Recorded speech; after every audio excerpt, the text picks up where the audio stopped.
Hi അസ്സലാമലൈക്കും welcome back. അപ്പോൾ ഇന്ന് ഞാൻ വന്നിട്ടുള്ളത് ബ്രേക്ക്ഫാസ്റ്റിനായാലും അല്ലാന്നുണ്ടെങ്കിൽ ഡിന്നറിനായാലും കറികളൊന്നും ഇല്ലാണ്ട് പെട്ടെന്ന് ഉണ്ടാക്കിയെടുക്കാൻ പറ്റുന്ന അടിപൊളി പാൽപ്പുട്ടിൻ്റെ റെസിപ്പി ആയിട്ടാണ്. പാൽപ്പുട്ട് റെഡിയാക്കാൻ വേണ്ടിക്ക് ആദ്യം തന്നെ വേണ്ടത് പുട്ടുപൊടി തന്നെയാണ്.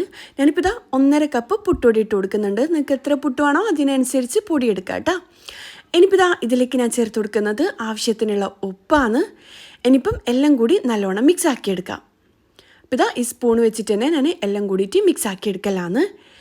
ഇനിയിപ്പോൾ ഇതിലേക്ക് വേണ്ടത് വെള്ളമൊന്ന്. ഞാനിപ്പോൾ ഇതാ 1 കപ്പ് വെള്ളം ഒഴിച്ച് കൊടുക്കുന്നുണ്ട്. നിങ്ങൾക്ക് എത്ര വെള്ളം വേണോ അതിനനുസരിച്ച് വെള്ളം ചേർത്ത് കൊടുക്കുക കേട്ടോ. ആ കാര്യം ഓരോ പുട്ടുപൊടിയും ഓരോ ടൈപ്പിലല്ലേ ഉണ്ടാവുക. ഞാനിപ്പോൾ ഇതാ 1 കപ്പ് വെള്ളം കൂടി ചേർത്തിട്ട് മിക്സ് ആക്കിയിട്ടൊന്ന് അടച്ചു വെക്കലാണ്. ഒരു 5 മിനിറ്റ് അടച്ചു വെക്കാം. ആ ഒരു ടൈമിൽ ഇതാ ഒരു പാൻ അടുപ്പിൽ വെച്ചിട്ടുണ്ട്. അതിലേക്ക് 2 ടേബിൾ സ്പൂൺ ഗീ, പശുവിൻ നെയ്യില്ലേ, അത് ചേർത്ത് കൊടുക്കുക. ഇനിയിപ്പോൾ ഇതിലേക്ക് ഒരു 1/4 കപ്പ് ചിരകിയ തേങ്ങയും കൂടി ചേർത്ത് കൊടുക്കുക. എന്നിട്ട് നല്ലോണം മിക്സ് ആക്കിയെടുക്കാം. ഇനിയിപ്പോൾ ഇതിലേക്ക് 2 ടേബിൾ സ്പൂൺ പഞ്ചസാര കൂടി ഞാൻ ചേർത്ത് കൊടുത്തിട്ടുണ്ട്. അത് വീഡിയോയിൽ കാണിക്കാൻ വിട്ടുപോയതാണ് കേട്ടോ, നിങ്ങൾ ചേർത്ത് കൊടുക്കുക. ഇനിയിപ്പോൾ ഇതാ ഇതിലേക്ക് ഞാൻ 1/2 കപ്പ് ഗ്രേറ്റ് ചെയ്ത ക്യാരറ്റും കൂടി ചേർത്ത് കൊടുത്തിട്ട് ഹൈ ഫ്ലെയിമിൽ ക്യാരറ്റ് കുക്കായിട്ട് വരണ്ട കേട്ടോ. ജസ്റ്റ് ഒന്ന് മിക്സ് ആക്കിയെടുക്കുക. എന്നിട്ട് തീ ഓഫ് ചെയ്യാം. ആ ഒരു ടൈമിൽ നമ്മുടെ പുട്ടുപൊടി നല്ലോണം ഡ്രൈ ആയിട്ട് വന്നിട്ടുണ്ട്. ഇനിയിപ്പോൾ കുറച്ചുകൂടി വെള്ളം കൂടി ചേർത്തിട്ടൊന്ന് മിക്സ് ആക്കി എടുക്കണം. പുട്ടുപൊടി കുഴക്കുന്നതല്ലേ എല്ലാവർക്കും അറിയുന്നത് തന്നെയല്ലേ. ഞാനിപ്പോൾ ഇതാ ഒരു 1/4 കപ്പ് വെള്ളം കൂടി ചേർത്തിട്ട് ഒന്ന് നല്ലോണം മിക്സ് ആക്കി എടുക്കലാണ്. കട്ടകളൊന്നും ഇല്ലാണ്ട് മിക്സ് ആക്കി എടുക്കുക. എന്നിട്ട് നമ്മൾ റെഡിയാക്കി വെച്ച ആ ഒരു മസാലയില്ലേ ക്യാരറ്റിൻ്റെ, അത് ഇതിലേക്ക് ഇട്ട് കൊടുക്കലാണ്. പിന്നെ മധുരം വേണമെന്നുള്ളവർ കുറച്ചധികം ഇട്ട് കൊടുത്തോട്ടെ. ഞാൻ 2 ടേബിൾ സ്പൂൺ മാത്രമേ പഞ്ചസാര ചേർത്ത് കൊടുത്തിട്ടുള്ളൂ. എന്നിട്ട് പ്രസ് ചെയ്യാണ്ട് തവി വെച്ചിട്ടോ കൈ വെച്ചിട്ടോ ഒന്ന് മിക്സ് ആക്കി എടുക്കുക. പ്രസ് ചെയ്യാൻ പാടില്ല കേട്ടോ.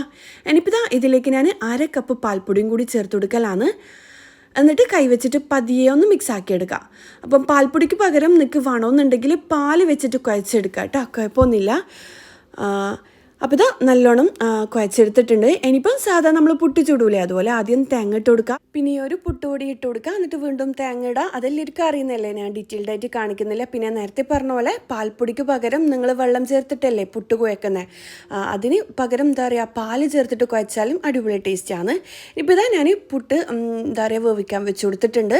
അപ്പോൾ ഇതാ അടിപൊളി ടേസ്റ്റ് ആയിട്ടുള്ള പുട്ടാണ്. ഞാൻ 2-3 വീഡിയോസ് കണ്ടിട്ടുണ്ടായിനി ഈ ഒരു പുട്ട് റെഡിയാക്കുന്നത്. നേരെ വിചാരിച്ചിട്ടുണ്ടായിനി ഈ ഒരു പുട്ട് വീട്ടിലൊരിക്കലെങ്കിലും റെഡിയാക്കി നോക്കണമെന്ന്. പക്ഷേ ഫ്ലോപ്പ് ആയിട്ടില്ല കേട്ടോ. അടിപൊളി ടേസ്റ്റ് ഉണ്ട്. കുട്ടികൾക്കും മുതിർന്നവർക്കും ഒരുപോലെ ഇഷ്ടമായും ചെയ്യും. ഒരു 5-10 മിനിറ്റ് കൊണ്ട് നമുക്ക് റെഡിയാക്കി എടുക്കാം. കറിൻ്റെ ഒന്നും ആവശ്യമില്ല. അപ്പോൾ ബ്രേക്ക്ഫാസ്റ്റ് ആയിട്ടോ അല്ലാന്നുണ്ടെങ്കിൽ ഡിന്നർ ആയിട്ടോ എല്ലാം പുട്ട് കഴിക്കാൻ ഇഷ്ടപ്പെടുന്നവർ എന്തായാലും ട്രൈ ആക്കി നോക്കാം. മസ്റ്റ് ട്രൈ റെസിപ്പി തന്നെയാണ്. അപ്പോൾ ഇന്നത്തെ വീഡിയോ ഇത്രയേ ഉള്ളൂ. ഇന്നത്തെ വീഡിയോ എല്ലാവർക്കും ഇഷ്ടമായെന്ന് വിചാരിക്കുന്നു. അടുത്തൊരു നല്ലൊരു വീഡിയോ ആയിട്ട് കാണുന്നതുവരേക്കും ഇൻഷാ അല്ലാഹ് അസ്സലാമു അലൈക്കും, ബൈ.